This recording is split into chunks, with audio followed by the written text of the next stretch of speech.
What's happening? Contrast Uncut, presented by Poppy D Presents, Season 2, Episode 18. Ladies and gentlemen, I got a very, very special guest. I'm talking about comedian, actor, producer, been involved in movies, 50 plus, including film. We're talking about Three Strikes. We're talking about Fat Beats. We're talking about Soul Plane. We're talking about Eve. The list goes on and on. Bullworth. We got none other than Brian Hooks. Hey, what's good, folks? How you doing, brother? What's good. I can't complain, man. Just, hanging in there, staying, corona free. Man, virus free like it's HIV days, boy. I know, man. It's crazy. It's crazy, man. But everything's all good on this end, man. Thank God. Man, blessings. That's right, man. So I got a quote, and let me know how it relates to you, and if it doesn't, I want to know why. Okay. All right, you pray for rain. You got to deal with the mud too. That's a part of it. Denzel Washington.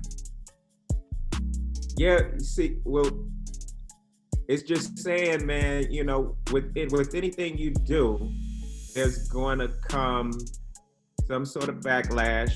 There's going to be side effects, good and bad, and you have to deal with that. Like for instance, when you ask for a certain level of fame, and then you get to a point where you go on social media and you can say something about nothing, but people are offended because your microphone has become so big. But you wanted that fame. So now you have, with that fame comes this huge microphone to where everything you say is under scrutiny. And so that's basically what that quote means, and it applies to everything. You know what I mean? It's one of the reasons I started, rooted my, my career in an independent, as a very independent foundation, to where, I sort of control what I do, when I do, how I do, and I'm not at the mercy of a studio saying, oh, okay, come do this. I'm not just sitting around waiting for them to pick me. I pick myself, you know what I'm saying? And with that, I'm able to choose and be particular about what I want to do and what I don't want to do. Because again, sometimes that level of success and awareness comes with some side effects that may go against your morals and beliefs. You got to drive through that mud. As it rains and things happen, you got to drive through that mud and get to places. It takes hours involved. It's 10,000 hours to be a master. Exactly, man. You done spent 10,000 hours on them roads. Exactly. Now, Brian, funny that you said that. It made me spawn a question. Is that something that you somewhat learned early on being in this business? Because you've been in the business for a long time, and not putting that long as a bad thing, but it says a lot for any black actor can have that longevity in this entertainment game like that. Yeah, exactly, man. And I think I was sort of, again, my background and my journey has been an independent one. So I wouldn't say it was this master plan that I set out to have, but I ended up making these smaller independent films that really created a foundation that allowed me to do what I want, when I want, with who I want, and it was dependent upon no one. And with that, I was able to see, the industry from a different set of eyes, and I've seen some of my peers and other folks and some of the things that they, were doing and were allowing to be done to them that, luckily I was able to stay sucker free and away from that. And again, with that next level of success, it comes a lot of BS, man. And I did see that early on, and I decided, to take the long route. And so a lot of folks who, they may look at my career and appreciate that and be like, yo, what he's done is dope. And then some may look at it and be like, man, why he never such and such? It's because I'm taking the long route. And at a point, they's like, yo, you could take this shortcut. You can get on this boat with us, and we just gonna pedal across the lake. But to get on that boat, I had to do a whole bunch of shit that I don't believe in or I'm not down with. Yeah. So I was like, nah, I'm good. I'm gonna walk. I'm gonna keep walking. Like you know the what I scenic mean? route. Right. So that's basically the best way to explain that, man. And that's sort of what happened and how it was. So, it segues to my segment. My segment is, did the game choose you or did you choose the game? And it's an origin question because I want to go back to when Robbie Reed founded you. Yeah. I think it was kind of both, man.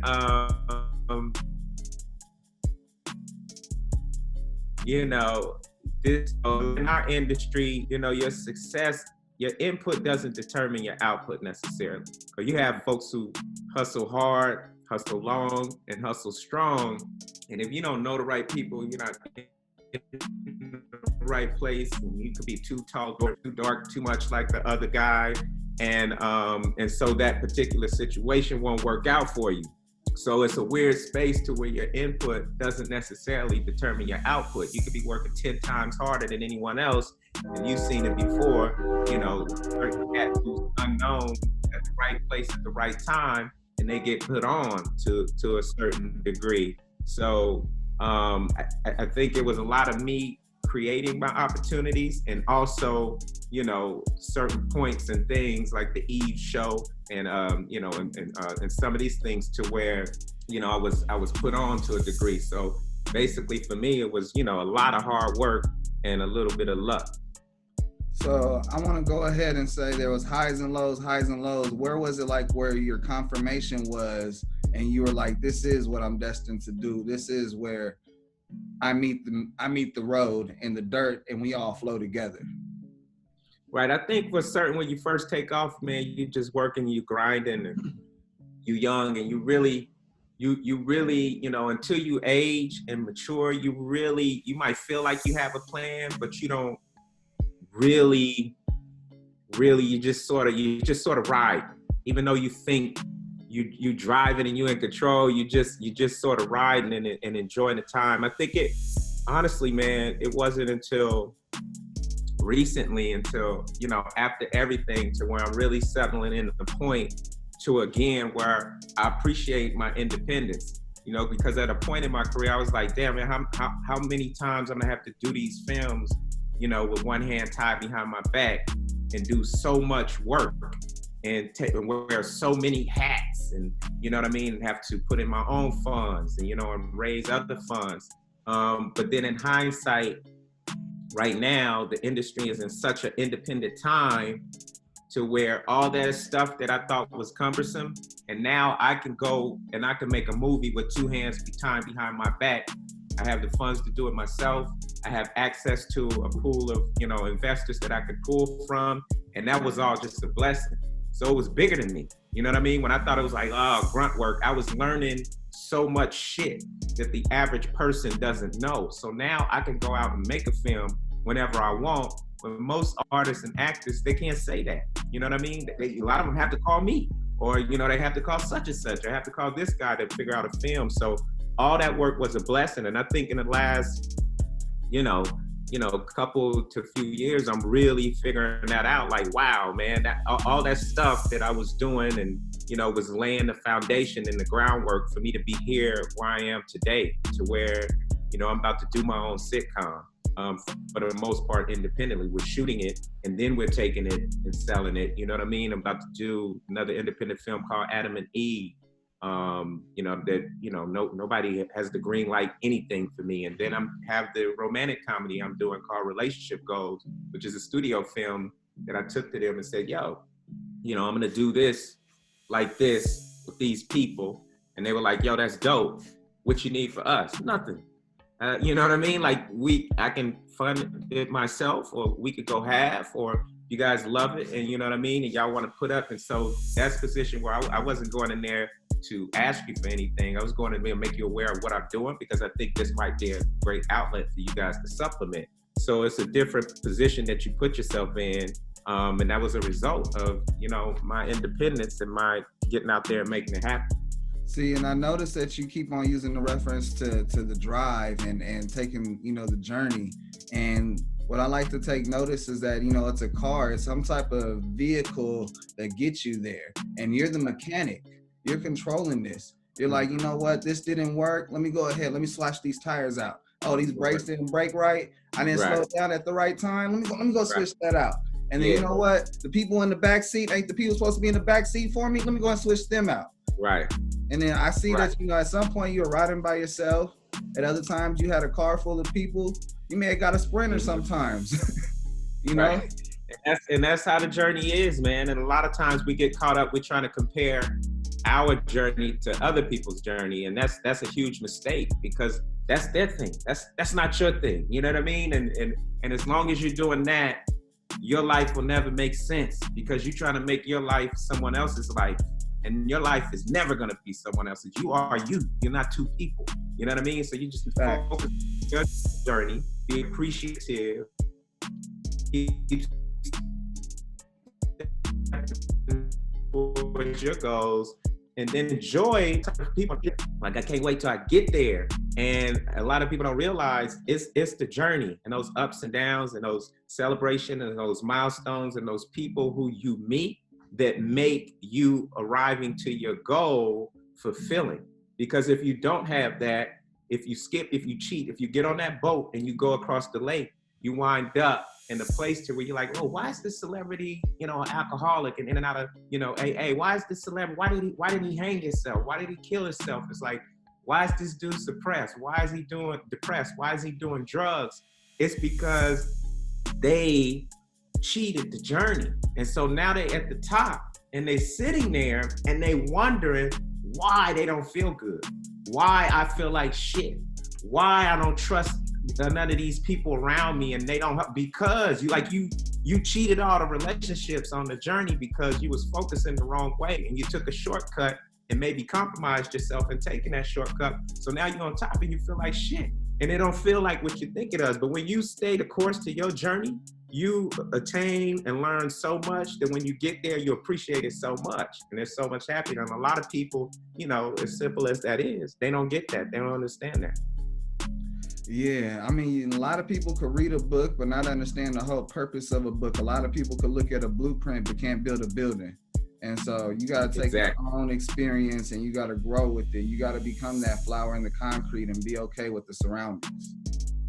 Right, exactly. You're done. Exactly. And speaking of which, let me give you your flowers for that, bro. I appreciate you. You've definitely been a person to look up to in Bakersfield, bro. Like, speaking of meeting people, I met you at Walmart on Panama, and you gave me tickets not only for me and my wife, but you gave me like 8 tickets to go see your show at the Fox Theater. Yeah, doing the play. Yes. And so it was amazing. I got to call all my family and go. And, you know, I take that moment with me of how humble you were. And that was a moment of like, man, this is someone from the town, Bakersfield, putting on, been in all these movies and still coming back and grassrooting and handing out things. And, man, come support. And that's something that you can't have those stories without being involved in it. And I appreciate that. Word. Yeah, man. Appreciate you. It's important to come back to the town. Yeah. I think it's just dope how you explained that whole thing, because people only know one side of every story. They don't look at the full spectrum of it. And like you were saying earlier, you can look at your career in 2 different ways, but you also just broke down, hey, I took my route of what I decided to do with my career, and I took control of it. I didn't let nobody say or how it's going to be done, no matter how long the journey is. And I think that's something that, you know, big actors, small, you don't get a lot of these, you know, famous people saying that part of it. And that's an important thing to say, because the people out there who want to follow in your footsteps or want to be in that type of world, they always want to know, first of all, there is no real formula to it. You just have to carve your own way. But at the same time, but hearing someone's reality of it, as opposed to, oh, it's the best thing ever, I'm famous and all this type of stuff, you know, without really knowing, like, nah, this is a job. It's a facade. It's a facade. You know. Right. In the entertainment business, it attracts a certain type of personality, which is, you know, is just not the most solid personality, and that's why you have that. They so busy pretending and trying to be and wanting to be, and that they just so mixed up, man, in their mind and their head, and you know, they're not focusing as much on the business as they should their art, man, and then it makes for a very goofy type of person, a very goofy type of personality, and that type of person is always gonna get in the boat, because they don't care nothing about themselves. They just feel like they want to get to over there where they heard it was so on and such, man. And for anybody coming up and getting in the game, that's not the way. And right now, I was doing independent stuff when it wasn't necessarily cool. You know what I mean? But I would make a film, and you make a film with a studio and say, the 1 out of 10, it makes $10. I would make a film, and my film made $5, but I would own that $5. You understand what I'm saying? You made a blueprint for that, man. Because when we was doing still on video cassettes and DVDs, I remember going to Blockbuster, and you had your own section of movies. Right. You produced that many independent films at that time, 01, 02. Word, man. It was just, creating a foundation, man, to where you can sustain. And again, now it's independent is cool, and everybody's trying to do it, and everybody wants to do it, and that's great, and that's the route to go. And people ask me, like, what would you tell someone who's trying to get in the game? And it's like, you have to be creating your own shit. You know what I mean? You can't be waiting on anybody. Figure out a way to make it happen for yourself. It's just a very independent, friendly time right now. And if you're waiting on the studio, you could be waiting forever. And you continue to reinvent yourself. It's like you get hungry, you're humble, but at the same time, you're relevant. And that's the thing. That's the number one reason why I'm at your door knocking and knocking and knocking.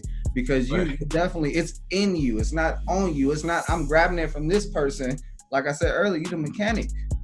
You know what I mean? And you are such a pillar. Did I say that word right? Pillar. Yeah. You feel me? You a pillar. Hey, and you haven't worn a dress yet. No, not yet at all. Right. Nah. Yeah. No, man.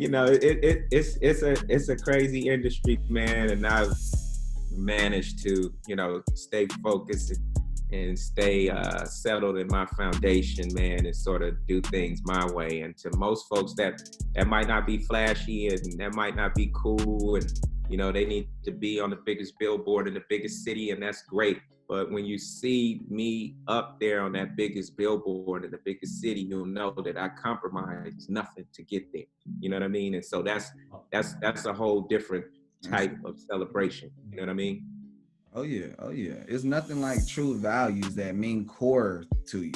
Like everyone doesn't just have the same values. It's like common sense that's uncommon. You know what I mean? Exactly. And so as we talk about this and common sense being uncommon, my next segment is awareness segment.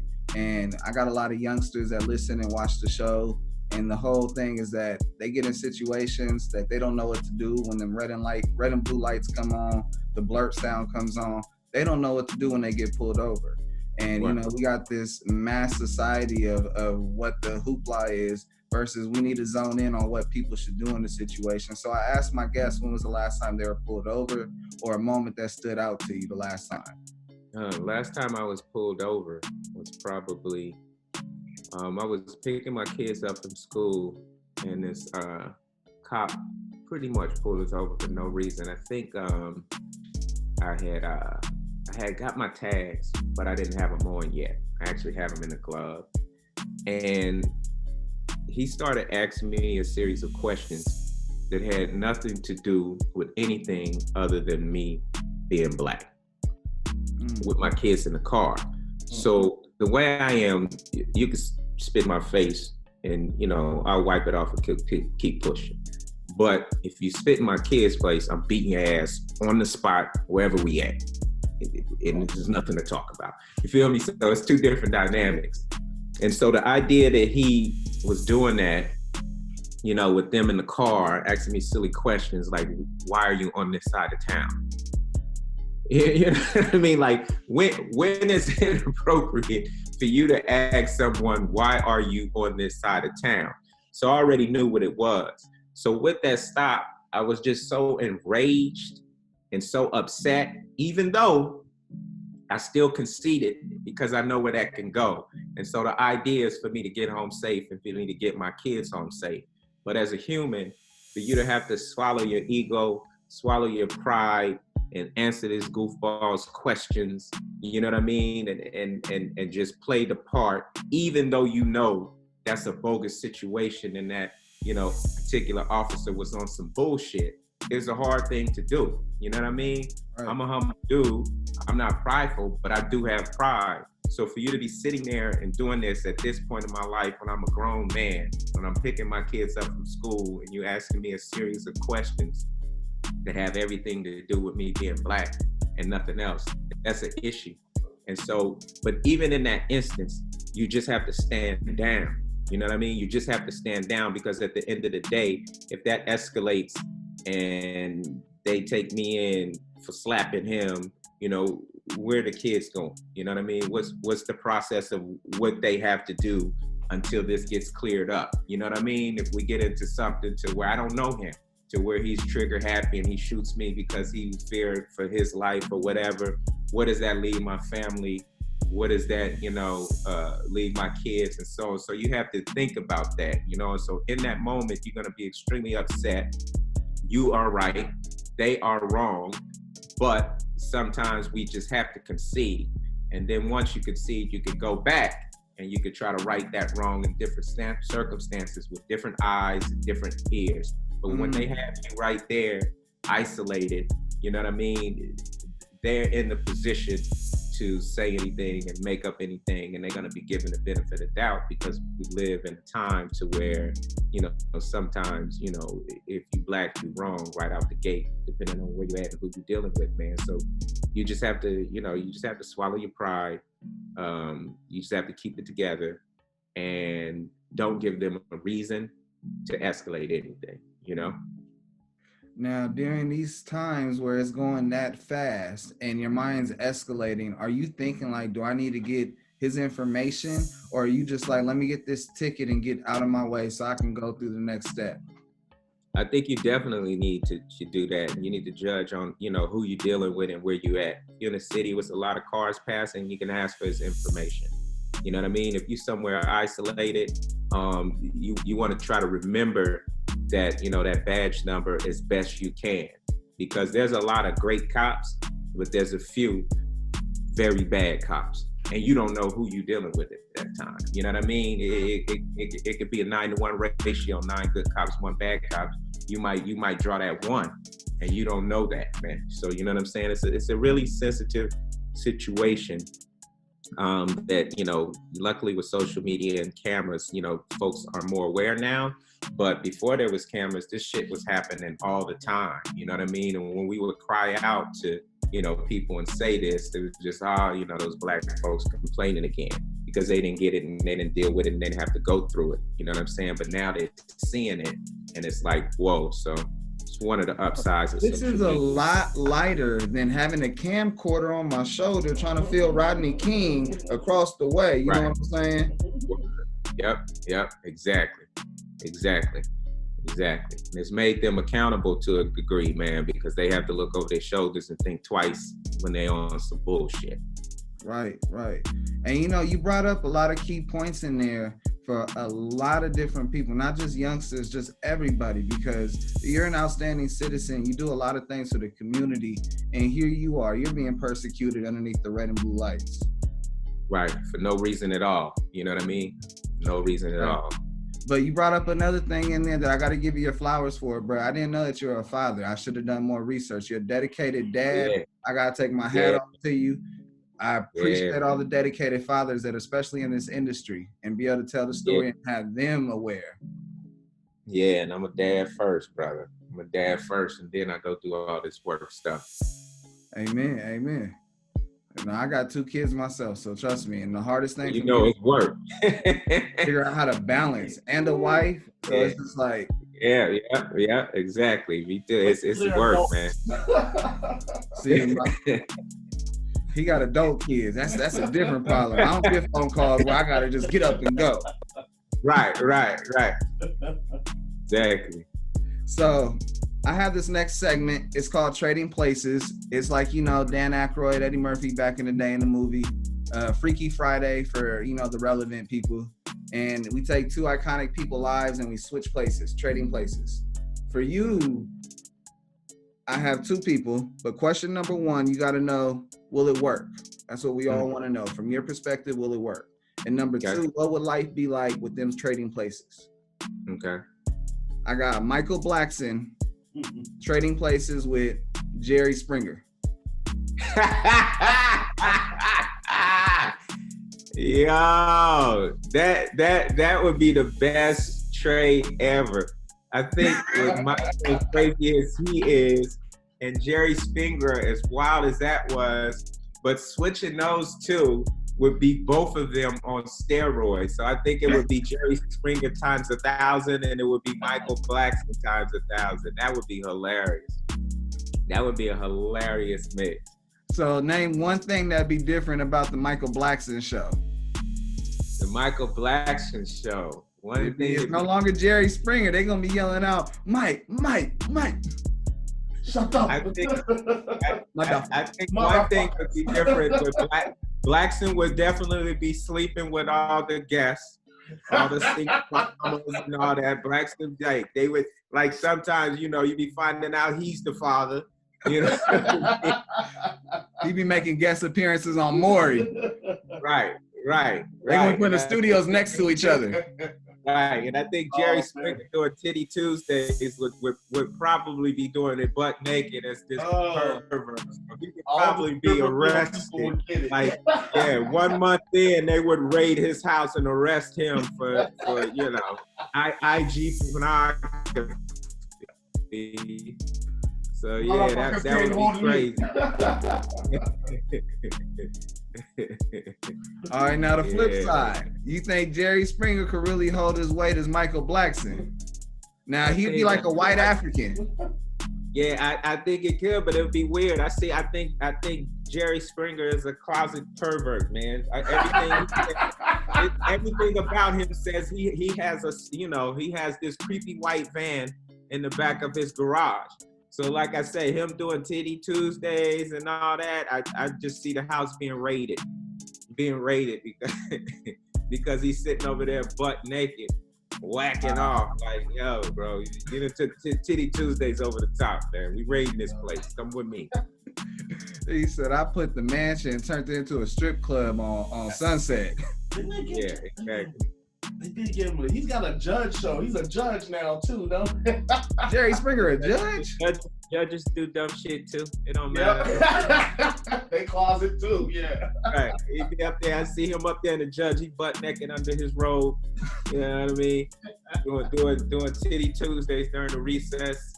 Yeah, man. He said, you want to get your fine knocked off, get in this line. Yeah. Why nobody's dick is holding up? What's going on, yo? True, say hi. Since you busting in, say hi. Yo, what's going on, man? All right, what's good? Son? He don't care. They don't care about your work, what you trying to do. No, and then he want to roast me, talking like, about your it's big my old world. block dead. Like, come on, son. This ain't the roast me episode. All right. Back to what we was talking about. What would life be like, man? So that's crazy. So my next segment is about impulse Q&A, and the whole idea is to get impulse answers. We got like a deck of cards, but they don't pay us, so we don't say the name, but they got great questions. So we ask you the questions. And they are randomly selected. So if you hear me talk to the producer, like, why did he give me this card? Because it doesn't make sense me asking you. It's because it's random, but you do have an option to pass. But I'm gonna pull another card, just so you know. It's like Uno. You say pass, I'm giving another card. Oh, good. So, question number 1. What makes you feel old? Come on, Kev. He's young. They random. Black don't crack, bro. Let me tell you what makes me feel old. When I go on IG, listen, and this is real shit, and I go and I hear Lil Stank. I'm like, who is Lil Stank? And he got the blue check, and he got 10 million followers. And I don't know this dude, but clearly is popping. And now, my kids are like, y'all know Lil Stank? Oh yeah, he hella stinky. At that point, that's when I'm like, yo, shit, I'm old. Because how's this dude this big and I don't know who the hell he is and never heard of him? It's because my ass is old. And when they send out the marketing to say, hey, listen to him, I missed the cut because my ass is old. You ain't missing nothing. Hey. So all these youngsters is not even bubbling. They're huge. And I don't know who the hell they is. Like, and they've been popping for 3 years. I'm like, okay, I'm old. With a blue check on them. I don't know what the hell's going out there. I'm old. That made me feel old though. Question number 2. What's the funniest name you could think of for a pet? For a pet? Yeah. For a pet. And I want to hear you yell out the name like it's your dog right now. Oh, okay. Probably Lil Coochie. Come over here, boy. You be on the walk, you be like, oh, he's so cute. What is that? This little Coochie. You want a pet? You want to pet Coochie? Want to pet my Coochie? Man, it's right, you know. Yeah. And you can say shit, oh, what's wrong with your dog? Oh, little Cooch is just itching right now. Coochie just itched. Yeah, but this little Cooch don't need to get tightened up. Stop on that leg, Cooch. Little Cooch. All right, question number 3. What's something that you've never been able to do well? What's something that I've never been able to do well?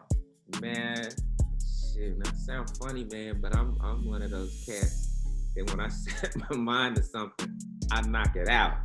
But what's something I haven't been able to do? Could be anything. Now think about what you got to pay for someone to do. Yeah, you know. Man, what is something that I haven't been able You gonna hook up your own cable? You gonna climb on the side of the wall? to do well? You gonna change that those wall socket out? I was, man, it would probably be automotive stuff. I don't mess around with the car. I'm not touching the engine. I barely pump the gas. Like, I don't, all that stuff, I just leave it alone. But, technical stuff, man, I always, when I dive into something, like, real shit, like, I figure it out and it works for me. But the car stuff, I would probably say that, man. He said, I'm a mechanic with this, but when it comes to this, that needs to come to this. Yeah. Exactly.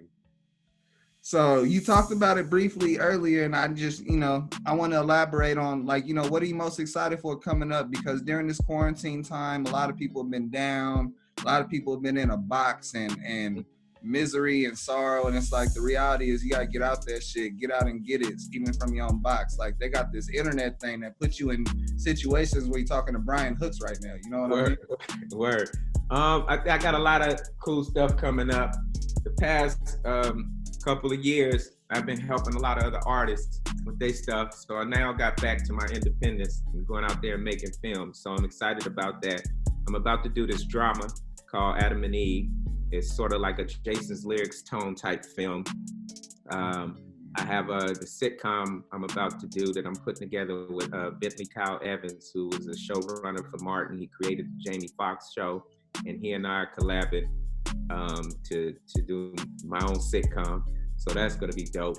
And then I have this film called Relationship Goals that it's about these 3 couples who take this last ditch effort to this exotic, island to sort of try to salvage their marriage and relationships. And it's looking like that's gonna be shot in Dubai, which will be dope. And but the biggest thing is my startup, man, called Left of Bank Entertainment. And it's basically to where, I just sort of had my aha moment and figured out what I'm really supposed to be doing. And it's basically a company that creates a positive social impact through entertainment. And it's called Left of Bang. And bang being that moment in an inner city youth's life to where they commit a violent act, or they pick up a gun, or they join a gang, anything that puts them on the wrong side of the law. Because then they're to the right of bang. Then often it's too late in the hands of the justice system, the penal system, the prison system, and so on. Well, I want to get them before the bang, left the bang, and teach them the movie making skills, knowledge, and expertise that gives them hope And so I partnered with Barack Obama Prep here in Los Angeles, the Pico Youth and Family Center in Santa Monica, and a number of other schools in Downey. And what I'm gonna do is when I make films moving forward, I'm gonna take these youth, these troubled youth, and allow them to be on the set. So they'll be able to hang out with their favorite actor, with the, professional, A-list crew, professional actors, of who they know, and they'll be able to work and learn on the spot in movies that they will actually see on the big screen, see on Netflix, see their name in the credits. Yeah, and so right. Because a lot of times kids just, they don't have any choices. They choose between bad and worse. So my company would extend the olive branch that allowed them to go from the inner city to the Hollywood movie set and be a part of that movie magic. And we're gonna build a machine to where it'll grow and grow and grow. And long after I'm gone, there'll still be left to Bang Entertainment that spits out scholarships, allow these kids in between the big films to do, short films and documentaries, but teach them the skills that allow them to provide for themselves and their families by giving them hope and keeping them left to Bang. And so that's my biggest thing and what I'm most excited about. And you know what I mean? Because my background is teaching, and then my gift is filmmaking. So I'm combining those two to keep these kids off the street, man. Where were you at in 2005 when I get arrested for robbing somebody and I was front page Sunday newspaper for directing my own play and getting straight A's and being homeless in high school, and I still want to be in the streets and dumb?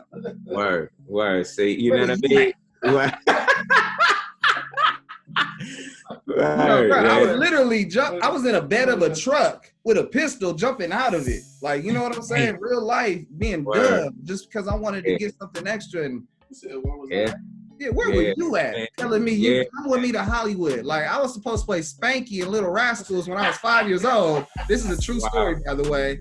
Where were you at? Because I was supposed to beat it. And that's what I'm saying, man, just showing, because a lot of, the number 2 reason the kids join the gangs, they want a sense of family, they want a sense of belonging, you know what I mean? And so if they had the chance to choose between, shooting movies and shooting guns, like, clearly they're gonna choose making that movie with. I would have rather used a prop gun. I'd rather use a prop gun instead of a real gun and deal with the consequences of what it's like with that. Exactly, man. Exactly. So, you know what I mean? That's what Left to Bang Entertainment is doing, man. No, that's amazing. People like you from jumping out of trucks. Real talk. Yeah. Like, and shoot, I wasn't in the gang. We was just, a bunch of little youngsters that was dumb and graduated high school and thought we was invincible until we was vincible. Word. Exactly, man. So, on a serious note, but I laugh about it because as life goes on, you progress, you see things in a different light, and then you try to inspire and understand that shit's dumb.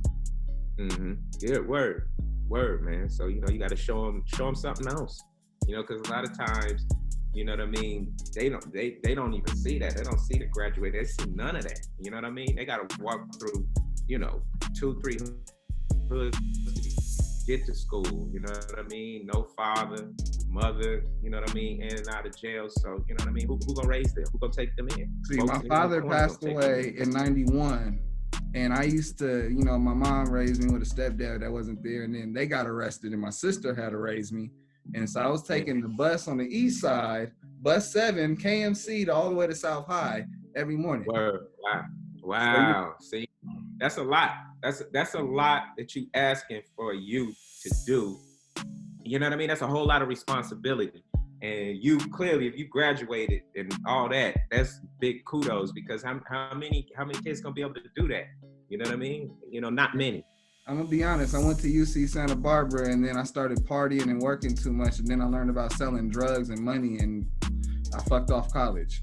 Well, see, you know what I'm saying? But, had you seen something else, maybe it would have pushed you in a different direction. Maybe you did, but we need to have that option. So I'm gonna provide that option. Oh yeah, no, because you opened up, I felt like it was important to know that to a degree you were talking to me. And Word, man. Word. You know what I mean? That's big. That's big, man.